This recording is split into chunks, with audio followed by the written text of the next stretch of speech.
بچه ما آمدیم با یک ویدیو جدید با همه آرزوام بتونم بگم امروز.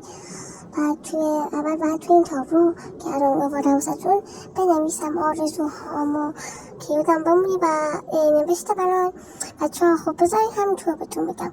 من این آرزویی که دارم یوتیوبر شم و با یوتیوبرها ویدیو بگیرم بتونم خب بچه حالا بگیم حرفش بگم بچه. خب حقش اینه که من سرم یوتیوبر شم و راه 100,000 تومن بگیرم. البته نمیخوامش به خاطر بعض از چیزها که بعدم به توی ویدیوی بعدی بهتون میگم و فیسیوی کنم و با یوتیوبرها دوست شم و همینطور مثلا باشون پیام بدم با یوتیوبرها دوست شم و با تو ویدیوهاشون باشم.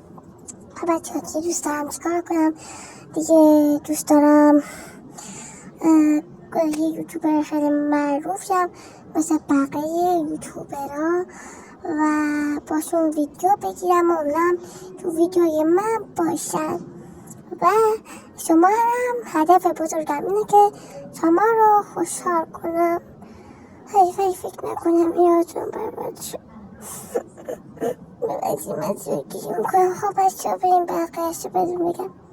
خب بچه ها من یه دوست دارم یه یوتیوبر خیلی بزرگ شم و مثل بقیه یوتیوبرها میلیونی شم و 1000 تایی شم و همه ویدیوهام 1000 تایی لایک بگیرن و 1000 تایی کامنت بگیرن و لطفا منو کامنت بذارین و دیگه چی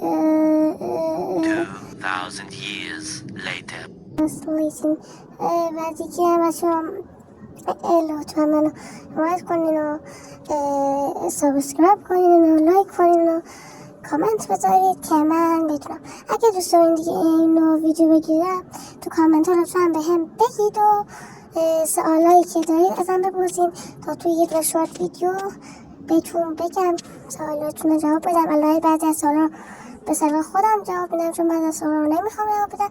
بچه‌ها ویدیویی بعد بای بچه‌ها خداحافظ، دوستتون دارم.